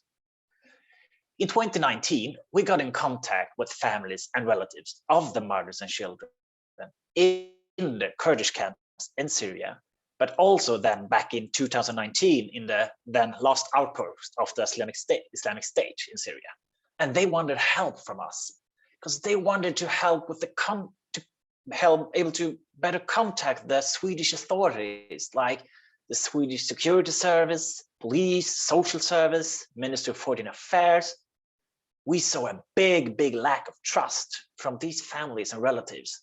And we see that we could have one important role to play here for this issue, to kind of build bridges from these family and relatives to the Swedish authorities. Parallel to this, we also made bridges to contact the families from Sweden living in Syria through our colleagues in Syria who were in contact with them in the camps. And from there on, we mainly did two things. And one of them was to initiate a lot of dialogue meetings with the family and relatives and representatives from public authorities to try to build these bridges, to create dialogues and cooperation. But we also initiated a big advocacy campaign aimed to the Swedish government with the message to act for repatriations so that the children and the mothers could come to Sweden, and that Sweden should follow the example of other countries and bring the families home. But the Swedish government didn't act for repatriation, and not much really happened until 2021, when the Kurdish self-rule administration started to deport the mothers and children to Sweden. So only after the deportation, many mothers and children could come from the camps to Sweden, and the Swedish government could act to get them back. Today, most of the children since this summer is in Sweden, but there are still several children and mothers left in the camp. So, but in the same time this is happening, and a lot of the mothers and children coming back to Sweden, we still have contact with the families and relatives to following the situations for the children, and also contact with the public authorities to follow up the situations for the children. What we could see is that most of them who came last year was placed directly in compulsory foster care, but some of them were getting support together with the mothers from the social service. So that's kind of the situation we're at right now. And I'm going to tell you a little bit more about our work by telling some important lessons learned from us and for the work we have been doing. And first, I want to state one very important thing. And this is actually one of the main reasons that Save the Children exists and had been doing so for over 100 years. And it's that when we're talking about child rights, when we're talking about the Convention of the Rights of the Child, it means every child. In the public opinion and debates, both in Sweden and other countries, these children was portrayed as their parents had been doing terrible war crimes. They were children of the enemies, children of terrorists. And the way we mention these children in this discourse, I think, had a major effect on the way that their rights were met. And here, I think our voice as Save the Children were important. We have to be very clear that the Convention of the Rights of the Child is for every child, no matter what. And in a historical context, I find this quite interesting, because if we back to the table for 100 years, our founder, Save the Children founder, Eglantine Jebb, did the same thing. But that time it was German children in World War I who were suffering. And she spoke up to them, to the British Parliament, and were sent to prison for that. So this issue is still alive and important 100 years later. So that's one lesson. Another important lesson that we learned is that the group who went to Syria, it's not, we can't talk about one homogeneous group, but rather a heterogeneous group. And this is very important when it comes to offer support from the ones returning, and even the ones who's there in Syria, to see that this is a heterogeneous group. It's different people. It's not just one kind of people, like they are like that. And another lesson that we have seen for a long time in Sweden for this people who have been going there, but also for the relatives, is that there's a big mistrust in public authorities, especially for the social service, from the mothers and children returning, but also the families and relatives. And we see that it's when also before they went to Syria, they didn't ask for help regarding these questions. Even if they were worrying about the relative going to Syria, they didn't call public authorities for help. They didn't call the social service. They called us as a civil society organization. There's a big gap between many people living in adverse situations and official authorities. And I think I can see some key issues here that's important when it comes to prevent similar things in the future, to prevent radicalization and violent extremism, that I would like to close with. And I think that public authorities like social service and others needs to be more accessible for these matters, not only to act for protection of children who already are traumatized of war and other things, but also to be accessible to be part of the prevention work. And here, as through our support line and our work with families and relatives, I think that involving families as partners in early prevention and resilience building is crucial. Families are the fundament of any individual's resilience. also in the context of radicalization. By giving support and knowledge, family members can be a positive potential of prevention of radicalizations. But finally, we also see the importance of guidance and support to children from early age in question regarding hateful, violent, or extremist views. But how are we going to do this?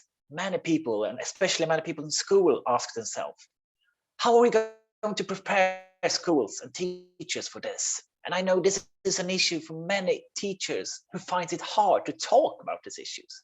But I think we need to make these issues things that we can talk about, even to children. And even if we adults think this is hard, even might be scary to talk about younger children with, you can still find ways to talk this in a safe way, in a safe context with children. And another issue is that many teachers that I've been in contact with think that, but I'm not an expert in radicalizations. I can't talk about this. I need to do major learnings before I can talk anything about that. And here, I want to do a comparison with fire and fire drills. Because in a school, not all teachers need to be trained firefighters or fire technicians. But it's crucial that every adult in the school is doing fire drills. So when something has happened, they know what to do and who to call for help when something is happening. And I think it's the same thing with radicalizations. And finally, we must help teachers and other important adults to be brave about this and to find safe and good ways to talk these issues with children. Thank you very much.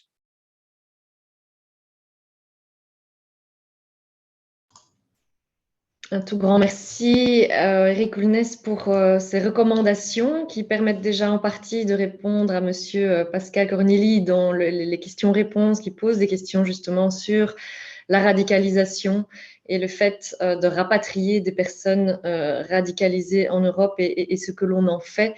Donc, je pense qu'il y a déjà des pratiques, des expériences de réintégration et de déradicalisation, si on peut les appeler comme ça, dans nos États membres. Et c'est vrai que ce n'est pas le focus de notre webinaire aujourd'hui, mais que ce sont des questions qui méritent d'être évoquées et qui mériteraient d'autres moments d'échange. Mais je voudrais néanmoins donner d'abord la parole à notre dernière panéliste, qui est Maître Marie Dauzé. Maître Dauzé est avocate à Paris et défend les droits de nombreuses familles directement concernées par cette situation. Maître Dauzé est spécialiste, entre autres, de la défense des droits fondamentaux dans le cadre de la lutte contre le terrorisme et va donc nous présenter la situation pour la France. Marie Dauzé, c'est à vous. Bonjour à toutes et à tous. Merci de m'avoir invité à ce webinaire. Alors, juste une petite introduction un peu chiffrée.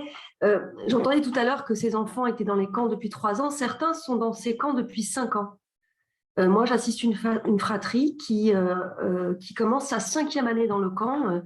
L'un d'eux est arrivé, il avait 6 mois, il a aujourd'hui plus de 5 ans. Parce que les femmes et les enfants sont arrivés dans ces camps parfois avant la chute de l'État islamique, la chute de Baghouz.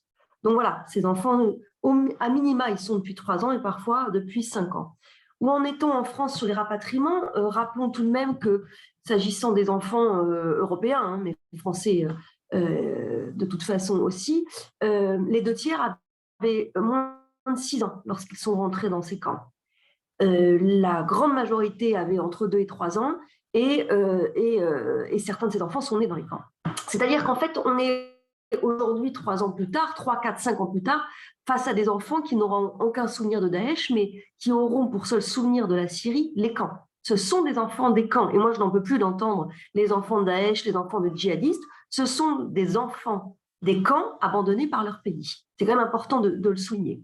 En France, donc, on va dire maintenant 90%, même à mon avis un peu plus, des femmes, il y en a une centaine, sont dans le camp Roj et pas dans le camp Al-Hol, puisqu'elles sont parties avec leurs enfants d'Al-Hol à Roj l'été 2020. L'été 2020, il y a eu énormément de transferts, avec d'ailleurs des passages dans des prisons souterraines où les enfants étaient particulièrement maltraités entre Al-Hol et Roj, mais la grande majorité des femmes et des enfants français se trouvent donc à Roj. Environ 200 enfants à Roj et une centaine de femmes. La France s'accroche comme elle le peut à sa décision qui est la pire option qui existe, c'est-à-dire le fameux cas par cas. Au départ, isoler les plus fragiles, jusqu'à ce qu'elle tente encore aujourd'hui, encore ces derniers jours, d'arracher des enfants à leur mère. 35 enfants ont été rapatriés, français, ont été rapatriés depuis 2019. Un tiers de ces enfants ne sont pas orphelins. Donc, un tiers de ces enfants ont été arrachés à leur mère. Et je pèse mes mots. Sachez que la France a osé séparer des fratries. Sachez que certains enfants sont en France, tandis que leurs petits frères et leurs petites sœurs sont dans leur tente avec leur mère. C'est-à-dire que moi, je défends des enfants qui sont rentrés seuls et qui se lèvent tous les matins en sachant leur mère et leurs petits frères et leurs petites sœurs dans la tente où ils ont souffert pendant 3 ans sans même savoir s'ils sont encore en vie. Voilà exactement ce qu'est le choix de la France. Le choix de la France, c'est aussi sur les 97 femmes et enfants européens rapatriés en 2021, de n'avoir rapatrié que 7 enfants français, alors que le contingent des enfants français est le plus important. Le choix de la France, c'est de surtout ne rapatrier aucun enfant avec leur mère. La France n'a pas rapatrié un seul enfant depuis 14 mois. Mieux que cela, j'ai fait une quarantaine de demandes de rapatriement s'agissant d'une femme qui était très malade, très malade. Toutes mes demandes de rapatriement sanitaire en 3 ans se sont soldées par « si vous la laissez dans ce camp, elle va mourir ». Elle est effectivement morte le 14 décembre. Elle est enterrée à quelques mètres du camp. C'était le 14 décembre 2021. Elle a laissé une petite fille, Sarah, de 6 ans, qui a donc regardé sa mère agoniser et souffrir pendant 3 ans sous la tente. Et depuis le 14 décembre, cet enfant n'est toujours pas rapatrié.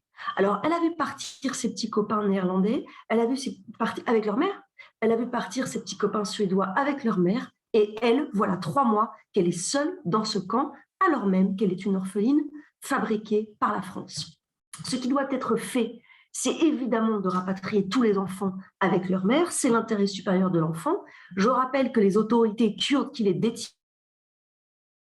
appellent les États à rapatrier tout le monde, les enfants et les mères. Ils ont expliqué qu'ils ne voulaient pas, qu'ils ne pouvaient pas les juger, et nous le savons tous. En France, des juges d'instruction antiterroriste travaillent sur chaque départ de ces femmes et chaque séjour de ces femmes sur zone depuis 7 ans, 8 ans, tous les jours. Donc je me demande bien à quoi sert de faire travailler des juges antiterroristes si c'est pour dire ensuite ce que fait la France, on ne veut pas les juger. Et je rappelle tout de même que la France s'est dotée et continue de se doter de l'arsenal pénal répressif le plus dur d'Europe pour finalement nous expliquer qu'on ne veut pas les rapatrier. Donc, je défends certaines femmes qui ont été expulsées de Turquie avec leurs enfants parce qu'elles ont réussi à fuir Alol. On pouvait fuir Alol, on ne peut pas fuir Roj, on ne peut pas s'évader de Roj. On a pu s'évader d'Alol. Donc, ces femmes qui sont arrivées en Turquie ont bénéficié du protocole Cazeneuve et sont rentrées en France avec leurs enfants. Je m'en occupe. Je sais à quel point c'est très compliqué pour ces enfants arrivés à l'aéroport de se séparer de leur mère.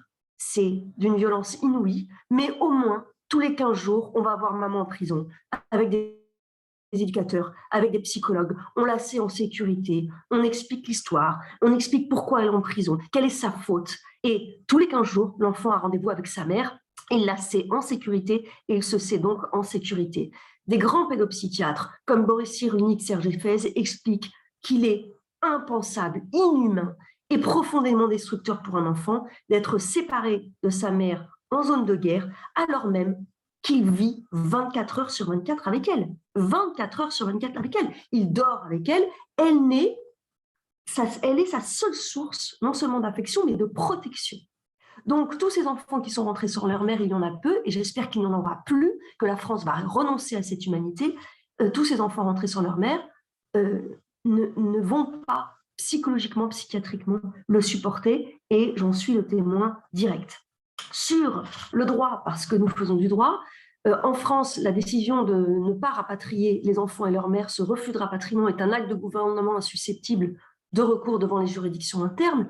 J'ai donc saisi effectivement le Comité international des droits de l'enfant, qui nous a donné raison, et c'est tant mieux, il y a donc au mois de février dernier. J'ai aussi saisi le Comité contre la torture, le Comité contre la torture des Nations Unies, qui doit statué dans 2 mois à peu près, et je ne vois pas comment il pourrait ne pas suivre le Comité international des droits de l'enfant.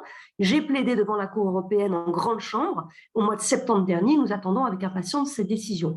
La France n'a jamais contesté que ces enfants étaient soumis à des traitements inhumains et dégradants. Elle n'a jamais osé dire que ces enfants n'étaient pas en danger, que la décision de ne pas les rapatrier pouvait porter atteinte à leur vie. Non, ce qu'elle dit, c'est « nous n'avons pas de pouvoir ». Nous n'avons pas d'exercice de juridiction au Rojava puisque ce n'est pas un État, il n'y a pas d'autorité diplomatique, etc., etc. La France trie les enfants, mais elle n'a pas de pouvoir. La France choisit les enfants qu'elle sauve et ceux qu'elle laisse mourir, mais elle n'a pas de pouvoir. Je défends 8 orphelins français que la France refuse de rapatrier, en dehors de la petite fille de 6 ans que la France a fabriquée. Cette petite orpheline que la France a fabriquée. Ces 8 autres orphelins sont trop grands. La France n'a pas envie de les rapatrier. Je demande le rapatriement d'une petite orpheline de 15 ans qui a perdu ses parents et ses frères. J'appelle à son rapatriement depuis 3 ans et on vient de me répondre « Ah mais maître, elle a 18 ans désormais, ce n'est plus une enfant ». Voilà où nous en sommes en France. Une fratrie, 16 ans, la gamine avec ses 3 frères, seule depuis 3 ans dans le camp, on ne la rapatrie pas. 2 petites filles, 14, 12 ans, trop grandes, on ne les rapatrie pas. C'est non seulement inhumain, mais évidemment, cela contribue à fabriquer le pire. J'en termine parce que je n'ai pas regardé et je ne sais pas si je suis dans les temps.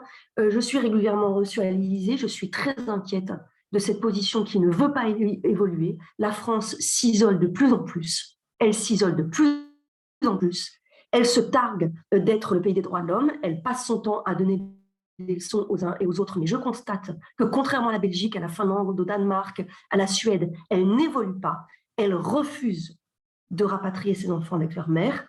Et très franchement, pour être régulièrement reçu à l'Élysée, il n'y a aucun argument qui tient, sauf l'argument électoral. J'en termine avec 2 phrases d'enfants, puisque c'est quand même avec eux que nous aurons rendez-vous dans 10 ans, dans 15 ans. Moi, j'ai très peur parce qu'il va falloir leur expliquer leur histoire. Et leur histoire, c'est d'être doublement victime d'un choix de leurs parents, d'abord, c'est sûr, mais de plus en plus du choix de leur pays, de les laisser mourir et périr là-bas. C'est ça qu'il va falloir leur raconter à 15 ans. Je ne sais pas très bien comment on va pouvoir leur expliquer ça, comment on va pouvoir assumer ça. En tout cas, je termine sur ces 2 phrases. Cet enfant qui m'a posé la question à laquelle je n'ai jamais pu répondre et qui m'obsède depuis des mois. Marie, est-ce que tu as demandé à ma maîtresse, est-ce que même elle ne veut pas que je rentre? Je ne sais pas ce qu'on va faire de tout cela. Et seconde phrase, c'est une gamine de 13-14 ans qui est abandonnée par la France depuis 3 ans, qui est orpheline et qui m'a demandé comment elle s'appelait exactement et quelle était sa date de naissance parce qu'elle avait tout simplement oublié qui elle était. Ces enfants vont très mal, très mal.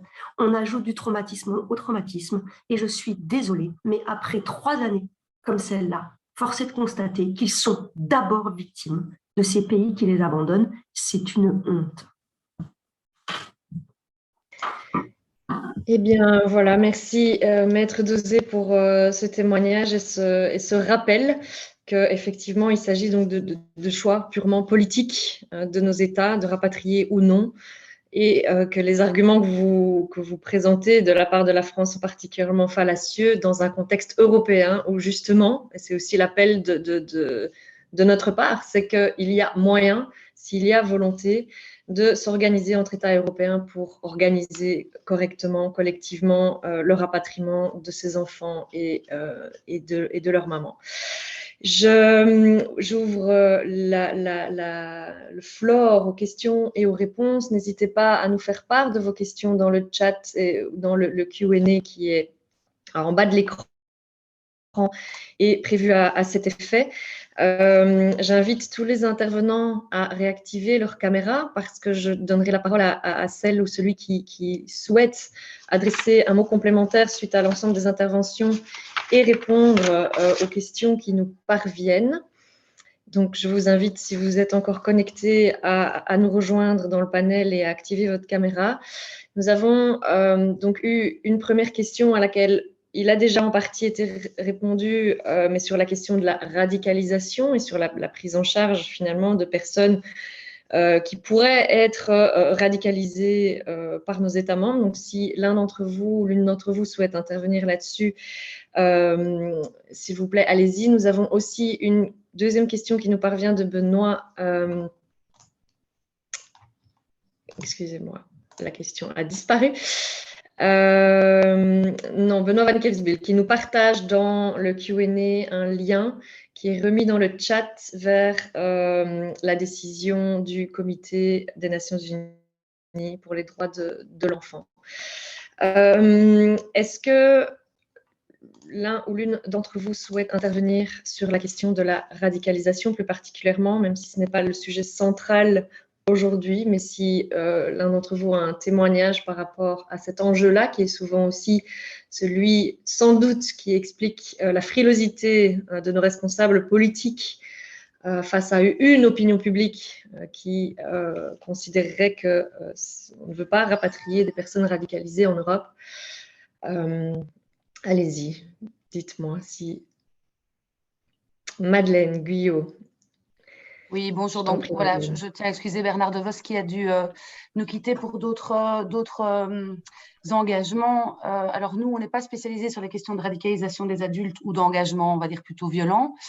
Mais par contre, on a quand même la chance en communauté française de pouvoir bénéficier d'un service spécialisé qui s'appelle le CAPREV. Bernard DeVos on a d'ailleurs référé tout à l'heure par rapport au document qui est en lien sur la discussion qui a été réalisée en collaboration avec eux. Le CAPREV, en fait, il travaille autant avec les enfants qu'avec les adultes, et sur la question des enfants de retour avec leur mère et sur la question des personnes qui sont déjà revenues par leurs propres moyens précédemment au rapatriement organisé par la Belgique. Il y a tout un travail qui est fait d'approche par le CAPREV sur base volontaire. Ils vont dans les prisons auprès des hommes et des femmes, non pas pour contrecarrer leurs idées radicales, mais plutôt pour faire en sorte qu'ils ne s'engagent plus de manière violente par rapport à leurs idées qui pourraient éventuellement rester radicales.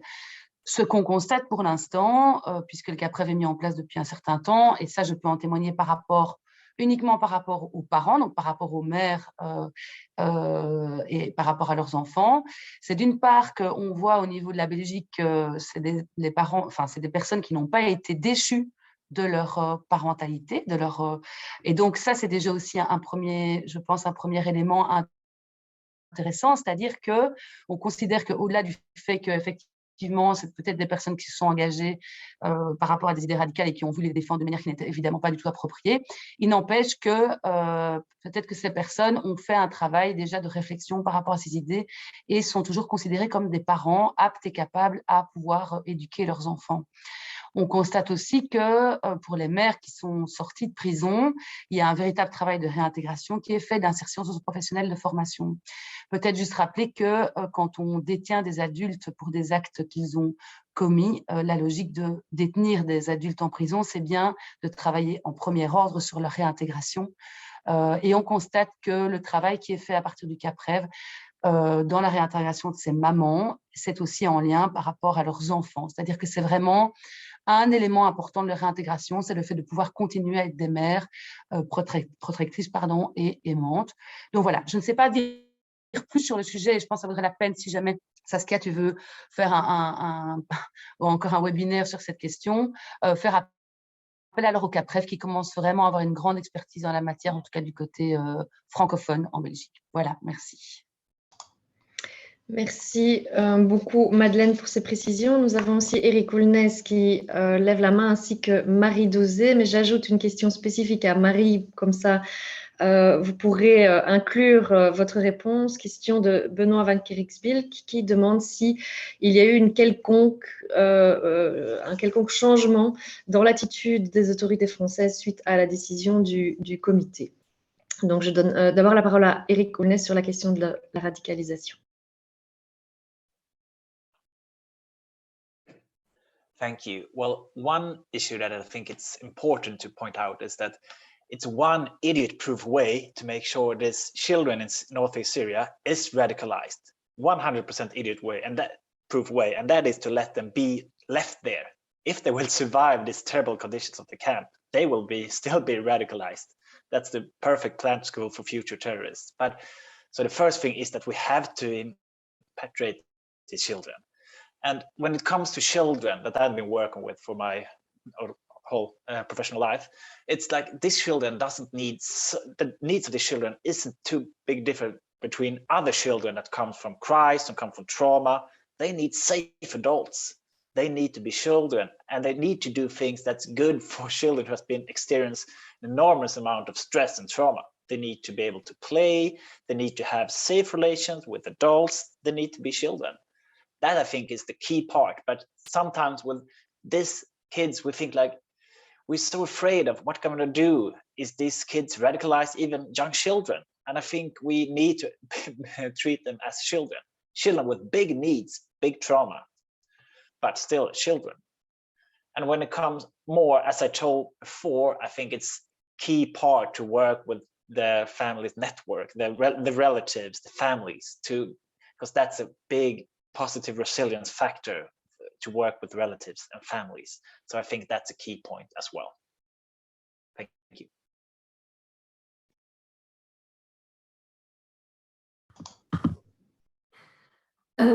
Alors, je vais juste répondre à la première question.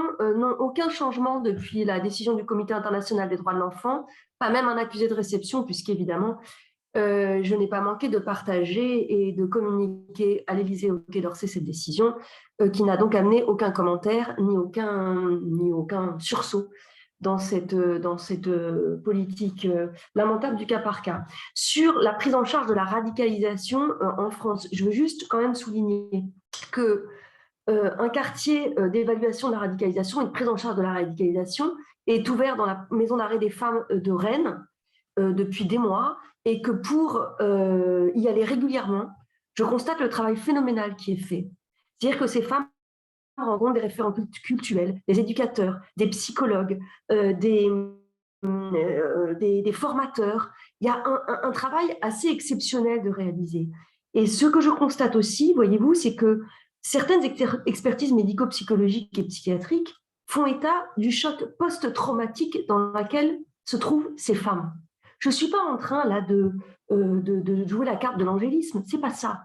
Mais il faut quand même comprendre que ces femmes ont vécu des choses extrêmement traumatisantes à la gousse, se retrouvent dans des camps et doivent supporter, pour protéger leurs enfants, de nouvelles conditions profondément traumatisantes, et que certaines d'entre elles qui rentrent vont très très mal, vont vraiment très mal. Je ne suis pas en train de les victimiser, je suis en train de vous dire ce qu'il ressort de certains éléments de personnalité. Donc, en France, on a développé des instruments de prise en charge de la radicalisation qui ne servent à rien parce qu'on ne veut pas les rapatrier. Et on oublie de dire quand même que des dizaines d'enfants, et presque 200 d'ailleurs, sont déjà rentrés en France d'Irak et de Syrie depuis le début 2013-2014, et que des dizaines de femmes et d'hommes aussi, sans que pour l'instant il n'y ait aucune difficulté. Parce que sachez que la seule chose que l'Élysée reconnaît lorsque je m'entretiens avec eux, c'est effectivement aucun de ces enfants ne pose problème. Aucun de ces enfants ne pose problème. Aucun de ces enfants rentrés ne pose problème, parce que la force de l'enfance, c'est la résilience. Voilà.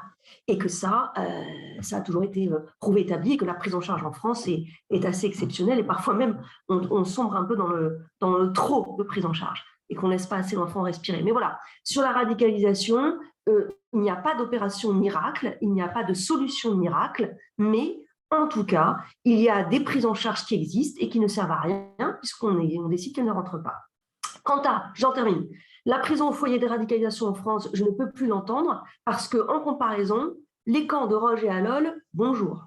Je veux dire, on ne peut pas m'expliquer, c'est parfois ce qu'on m'explique à l'Élysée, que dans la mesure où elle serait radicalisée, elle risque de se radicaliser encore plus en prison parce que ce sont des foyers de radicalisation. Enfin, c'est l'hôpital et l'infirmerie. Roche et Allol, moi, certaines femmes qui officialisent leur demande de rapatriement à Roche voient leur tente brûler par les plus radicalisés pour avoir fait cette demande-là. Donc, qu'est-ce qu'on est en train de raconter en réalité ?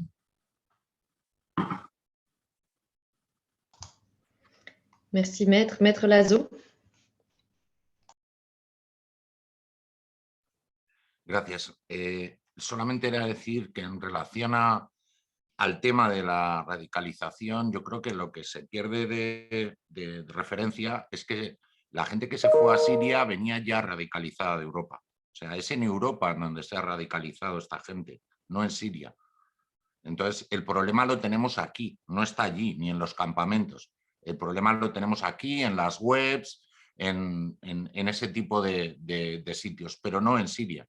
Es más, es muy probable que los niños que vengan de allí lo que no quieran es ni oír hablar de ello. O sea, lo que querrán es olvidarse de aquello y pasar página de todo lo que han visto, de esa violencia, de esas condiciones, o sea, al revés.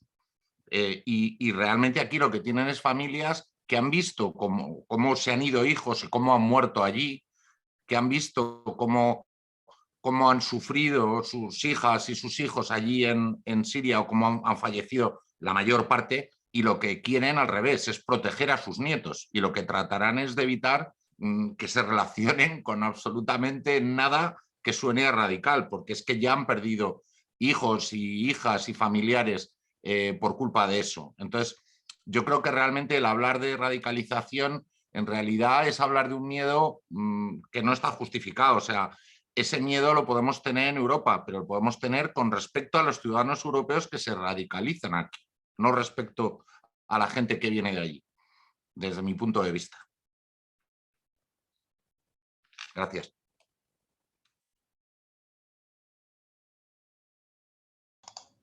Merci. Émilie Ramtzen de Rights and Security International souhaite également ajouter sa contribution. Thank you. Thank you. And my colleagues have spoken much more knowledgeably on the tools that exist to reintegrate and support women and children once they come back to their home countries. I just wanted to make two very quick points. The first being linking back to something that I said earlier, which is that the obligation on states to repatriate and the rights that are owed to these children and these women should not depend on their conduct or alleged conduct, and certainly not on fears about what they may or may not do in the future. That's far too uncertain and goes completely against the principle that the rights to life and the rights to be free from cruel, inhuman and degrading treatment and torture are absolute and are owed to everybody, no matter what they are alleged to have done or may do in the future.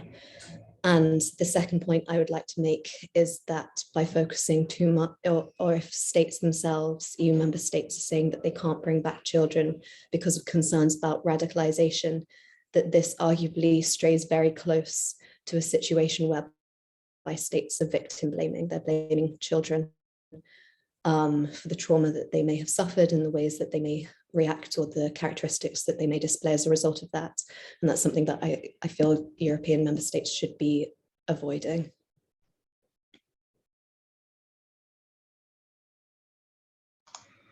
Oui, merci entièrement. Je partage entièrement vos constats, et Maître Lazo évoquait aussi le combat des mères, des grands-mères, des grands-parents. Et nous avons d'ailleurs le témoignage d'une participante au webinaire, Madame Lackel, qui mentionne qu'elle est maman et qu'elle se bat sans relâche, comme de nombreux autres, pour le rapatriement de sa fille et de ses petits-enfants depuis tant d'années, avec des portes fermées depuis des années, alors que chaque jour, l'urgence de ces rapatriements s'amplifie. Par rapport à la question posée, il s'agit aussi de la responsabilité de nos États de juger leurs ressortissants s'ils doivent l'être, et de ne pas les laisser sans jugement dans les camps.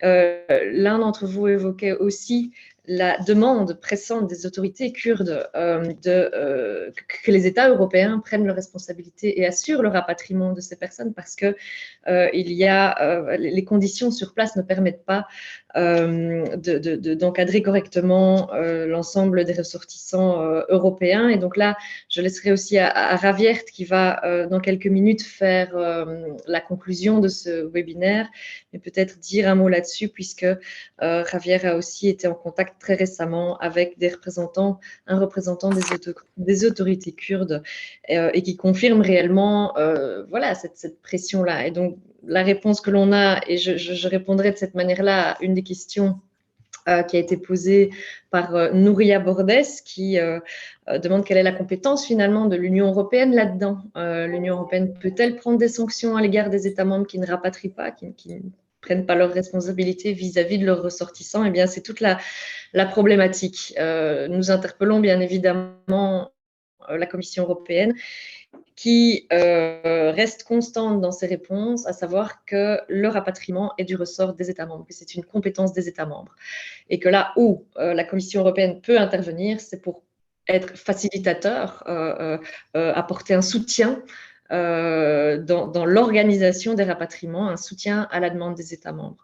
Donc ce qu'il manque, c'est réellement cette volonté politique, qu'il y ait l'un ou l'autre État membre qui mette le point au Conseil pour qu'une discussion commune s'enclenche, au moins entre les pays qui sont encore concernés par la présence de ressortissants européens dans les camps, et que ces pays s'accordent sur une approche commune. Je pense d'ailleurs que ça permettrait de dépasser cette question de l'opinion publique nationale qui serait éventuellement défavorable, ou ces raisons électoralistes aussi évoquées par Maître Dosé. Je pense qu'une approche européenne permettrait d'avancer dans cette direction-là. Donc nous verrons à quoi mènera la pétition déposée par nos amis espagnols. J'espère que ça pourra remettre aussi le point à l'agenda politique au niveau européen pour que l'on continue à travailler dans cette direction-là.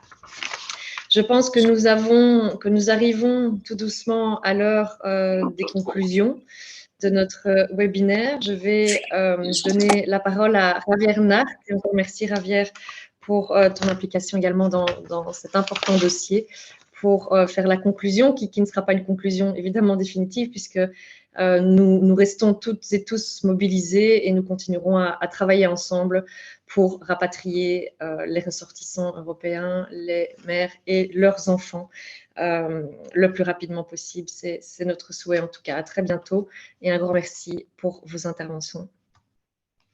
Javier. Quiero agradecer a Saskia que conmigo hemos creado esta webinar que se corresponde no a política. Ella es del grupo de los Verdes, yo soy del grupo Renew, pero tenemos en presencia a representantes del Grupo Popular, como García Margallo, y del Grupo Socialista. Aquí no hablamos de política, aquí estamos hablando de derechos humanos. Y aquí no estamos hablando de desradicalización. Tengo delante de mí una lista de niños. Hay algunos de ellos que tienen la edad de mis nietos. Y cuando yo miro los ojos de mis nietos, estoy viendo también los ojos de otros niños de la misma edad. ¿Por qué mis nietos viven en unas circunstancias normales y los niños que están en el campo de Al-Hol y Roj no? Por política, miren, soy abogado. Durante 50 años de mi vida he ejercido el derecho. Yo les digo que si mañana un criminal español descuartiza a otra persona y la mata y la oculta y se queda con su dinero en Tailandia, y ha ocurrido, el consulado español le da la protección correspondiente en asistencia jurídica, en asistencia personal, e incluso con algunos países termina cumpliendo la condena en España. Y de eso tengo también mi propio testimonio, porque yo en estas circunstancias también he actuado consiguiendo que delincuentes condenados por crímenes realmente repulsivos, el tráfico de drogas, que para mí es una forma de matar a mucha gente, de destruirles la vida. Bueno, pues estos traficantes de droga que están condenados en Marruecos o en Colombia o en México son trasladados a cárceles españolas. Que no me vengan con historias ni con cuentos de que esto es un problema insoluble. ¿Por qué?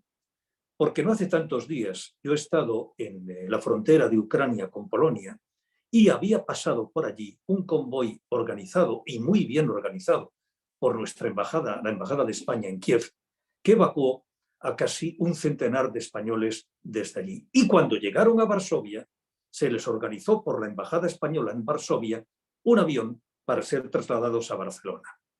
Por lo tanto, que no me vengan con cuentos.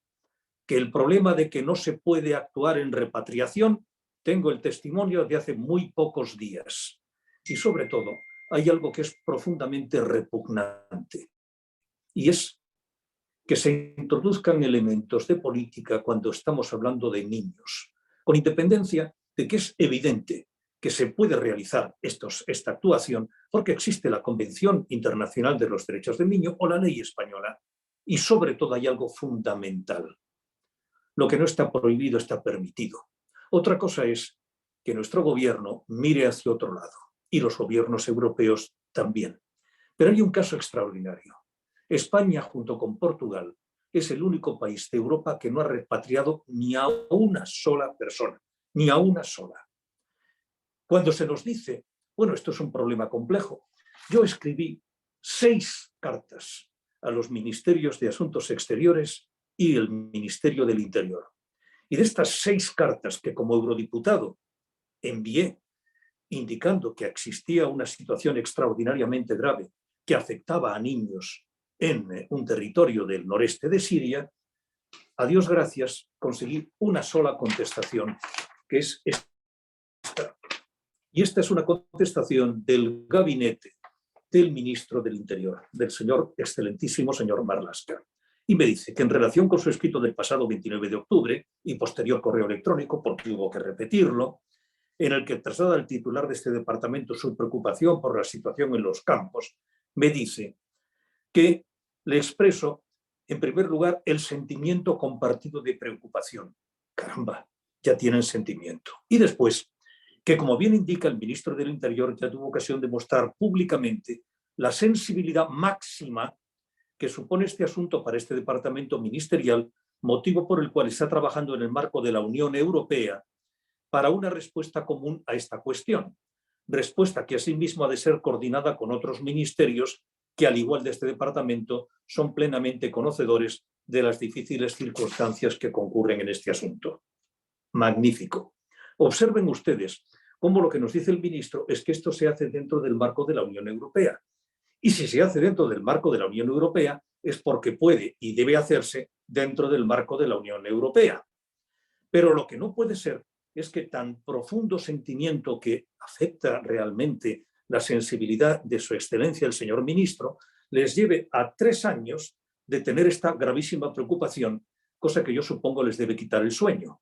Pues yo lo que espero es que recuperen el sueño y que no estén 3 años más siendo víctimas de esta profundísima preocupación. Profundísima preocupación que tiene una solución absolutamente simple. Y esta solución es sencillamente ponerse en contacto con las autoridades de la Federación Democrática del Noreste de Siria, con el doctor Omar Abdelkerim, que es el responsable de Relaciones Internacionales, a quien yo voy a dar a nuestro ministro el teléfono correspondiente para que pueda entrar en contacto con él.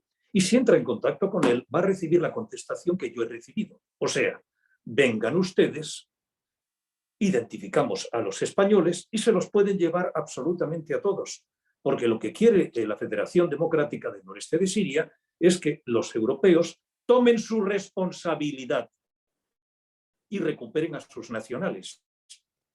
En la dictadura de Franco teníamos un chiste, las personas que como yo tenemos ya alguna edad, yo tengo bastante edad, 75 años, y se decía que Franco en su mesa tenía 2 enormes montones de papel y que lo que hacía Franco era sentarse detrás. Uno de los montones era asuntos que el tiempo ha resuelto y el otro es asuntos que el tiempo resolverá. Y lo que hacía es sencillamente pasar un papel al cabo del tiempo de un montón al otro.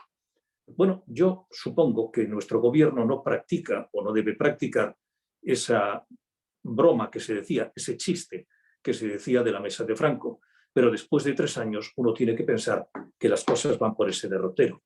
Es absolutamente indecente que se ponga la más mínima indicación de que los niños pueden volver radicalizados, o las madres.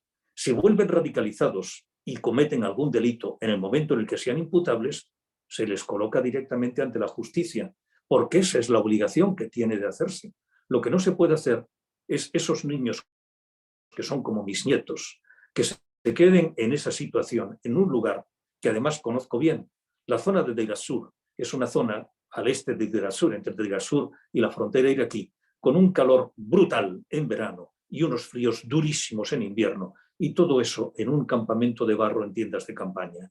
Yo estoy convencido que los señores ministros de nuestro progresista gobierno, que tienen una sensibilidad grande por los derechos humanos, no tienen a sus hijos en esas condiciones. Pues bien, esos hijos son tan españoles como los hijos que yo tengo, como mis nietos y como los hijos del señor ministro. En consecuencia, si se han evacuado por todas las naciones de Europa, menos la nación española, si existe la obligación de la repatriación, porque es una obligación de apoyo consular, porque es una obligación, ya que un niño de 2 años me da la impresión que merece mucho más atención que un criminal que asesina y descuartiza en Tailandia a una persona o un traficante de drogas en Colombia o en México. En consecuencia, primero, resulta que es una cuestión de la Unión Europea, lo cual significa que la Unión Europea debe actuar, pero eso no significa que el gobierno de España se oculte detrás de la Unión Europea. 3 años significan 3 años de infierno. Lo que no puede hacer el gobierno de España es seguir cerrando los ojos y esperar que, como Franco, los asuntos pasen de ya se resolverán a están resueltos por el transcurso del tiempo. En cualquier caso, quiero expresar mi reconocimiento y agradecimiento al doctor Umar Abdelkerim, responsable de Relaciones Internacionales de la Federación Democrática del Noreste de Siria, donde están los campos, indicando y exigiendo a nuestro gobierno que salga del letargo, que deje de estar intensamente preocupado por 3 años más y que esa intensa preocupación le lleve a algo elemental: contactar con las autoridades, establecer el convoy de repatriación y traerlos a España, porque esos niños son también mis hijos y los hijos del señor ministro. Son los hijos de todos los españoles. No podemos abandonarlos, ni a ellos ni a sus madres.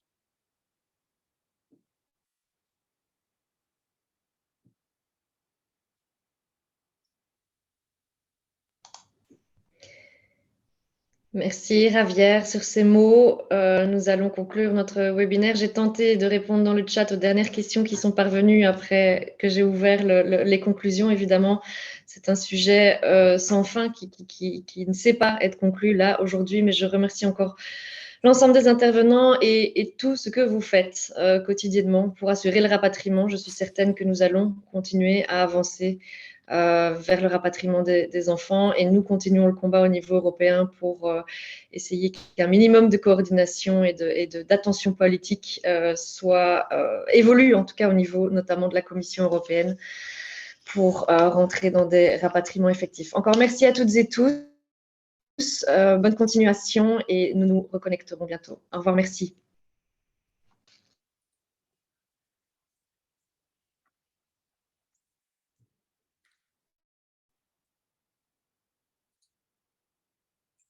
Ya está.